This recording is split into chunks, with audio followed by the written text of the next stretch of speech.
രാഷ്ട്രീയ പ്രേമികളുണ്ട് നമ്മുടെ നാട്ടിൽ.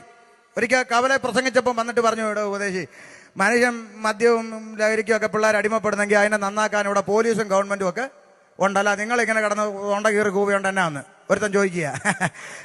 എൻ്റെ പൊന്ന് ചങ്ങാതി, മദ്യവും പിന്നെ ലഹരി എന്നൊക്കെ വിടുവിക്കാൻ ഗവൺമെന്റ്. ഞാൻ ചോദിക്കട്ടെ, ഈ കാട്ടാക്കടയിൽ നട്ടലുള്ള ഒരുത്തനുണ്ടെങ്കിൽ ഇങ്ങോട്ട് കയറി വന്ന് ഈ മൈക്കേക്കടെ ഒരു ഉത്തരം പറയാം, ചോദ്യം ചോദിക്കാം, ഉത്തരം പറ. ഈ കൊച്ചു കേരളത്തെ കുടിക്കാൻ കൊടുക്കുന്ന ആരാ പറ? അതാത് ഗവൺമെന്റ്. കുടിച്ചവനെ വഴി പിടിച്ചു നിർത്തി പിഴയടപ്പിക്കുന്ന ആരാ? അതും സർക്കാർ. നാടകമേ ഉലകം. കുടിക്കാൻ കൊടുക്കുന്നതും സർക്കാർ, കുടിച്ചവനെ കൊണ്ട് പിഴയടപ്പിക്കുന്നതും സർക്കാർ. നാടകമേ ഉലകം. മനസ്സിലായോ? എന്നിട്ട് പറയുന്നത് ഗവൺമെന്റ് രക്ഷിക്കുന്നു. ചുമ്മാ ചിരിപ്പിക്കരുത്.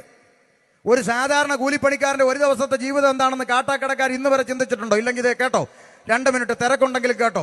ഒരു കൂലിപ്പണിക്കാരൻ രാവിലെ ജോലിക്ക് പോകുന്നു, മേശരിപ്പണി കൊത്തപ്പണി പോകുന്നു, വൈകുന്നേരം വരെ അധ്വാനിക്കുന്നു, വൈകിട്ട് 1200 രൂപ ശമ്പളം മേടിച്ച് പോക്കറ്റിൽ തിരിക്കുന്നു, കയ്യും കാലും മുഖവും കഴുകുന്നു, ഒറ്റ ഓട്ടം എവിടെ?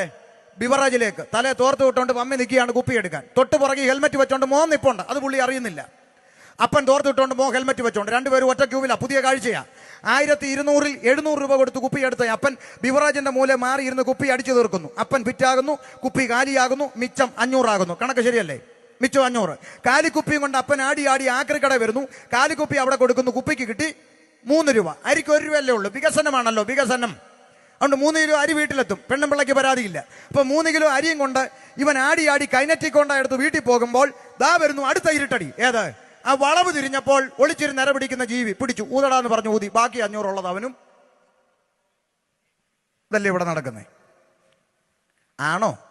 വിൽക്കുന്നിടത്ത് പോലീസ് കാവല്, വിറ്റ് കഴിഞ്ഞാൽ അടുത്ത വളവില്. കാരണം ഇവൻ അതിലെയാണല്ലോ വരുന്നത്. വിൽക്കുന്നിടത്ത് അടി ഉണ്ടാകാതിരിക്കാൻ ഏമാന്മാർ കാവല് നിൽക്കും. വിറ്റ് കഴിഞ്ഞാൽ അടുത്ത വളവിൽ പോയി ഒളിച്ചിരിക്കും. PSC പരീക്ഷയ്ക്കിടാൻ പറ്റിയ ചോദ്യമാണ്, കേരളത്തിൽ ഒളിച്ചിരുന്ന് നിരപിടിക്കുന്ന ജീവി. പിള്ളേർ കണ്ണും പൂട്ടി എഴുതും കേരള പോലീസ് ഒന്നും ഇല്ലേ? ഈ പറയുന്നതൊക്കെ ഉള്ളതാണോ?